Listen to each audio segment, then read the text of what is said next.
शिवराय कुलकर्णीजी मागच्या महिनाभराचा विचार केला 3 घटना घडलेल्या आहेत. कोरटकर, सोलापूरकर, आधी सोलापूरकर मग कोरटकर आणि त्यानंतर आता अबू आझमी. काय इतकी हिंमत होते महाराष्ट्रामध्ये राहून, शिवरायांच्या महाराष्ट्रामध्ये राहून शिवरायांचा अपमान करण्याची?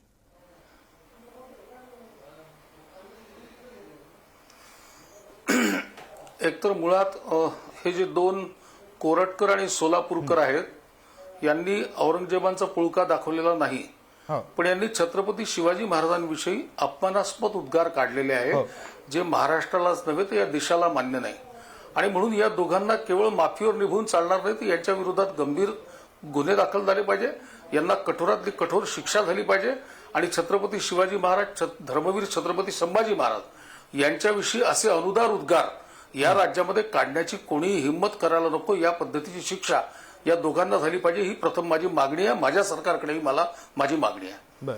दुसरी गोष्ट, अबू आझमी जे बोलले, तर अबू आझमी जे बोलले ते अबू आझमी औरंगजेबांचं भलावण करून बोलले, औरंगजेबांविषयी चांगलं बोलले.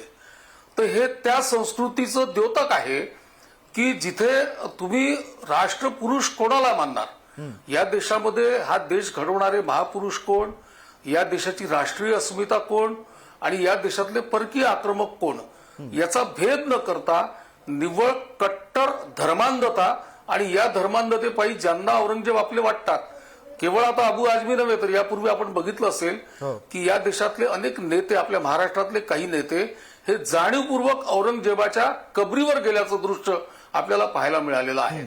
औरंगजेबाची कबर एक इतिहासातलं पात्र आणि शिवाजी महाराजांनी 27 वर्ष ज्याला महाराष्ट्राच्या मातीत राजा नसताना इथे झुंजावं लागलं आणि इथे तडफडून मरावं लागलं, त्याची जागा आणि त्या जागेचा अभ्यास म्हणून जर कोणी जात असेल तर गोष्ट वेगळी, पण तिथे नतमस्तक व्हायला जायचं, हार तुरे घेऊन जायचे, फुलं घेऊन जायचे. याचा अर्थ या सगळ्यांच्या डोक्यामध्ये द्विराष्ट्रवाद हा मनामध्ये कुठेतरी या कट्टर धर्मांधता आहे. आणि आम्ही इस्लामचे आहोत, आम्ही मुसलमान आहोत आणि औरंगजेब मुसलमान आहे, हे ते कनेक्शन आहे. तर ह्या कनेक्शनमध्ये, या कनेक्शनचा जर तुम्ही विचार करत असाल, ही धर्मांधता जर तुम्ही पाहत असाल, या पद्धतीने देश, राष्ट्र, इतिहास कधी उभा होऊ शकत नाही. आपण निश्चितपणे मान्य करू शकतो की ज्या अन्य धर्मीयांचं या देशाच्या उभारणीमध्ये योगदान आहे, त्या महापुरुषांची भलावण कोणी करत असेल, त्यांच्या नावाचा जय जयकार करत असेल तर त्याचं स्वागत आहे, तो सगळ्यांनी केलं पाहिजे, त्यांनीच नाही सगळ्यांनी केलं पाहिजे. पण औरंगजेब राष्ट्रपुरुष की शिवाजी महाराज राष्ट्रपुरुष याचं भान जर अबू आझमी ठेवत नसतील तर ते भान त्यांना दाखवून दिलं पाहिजे.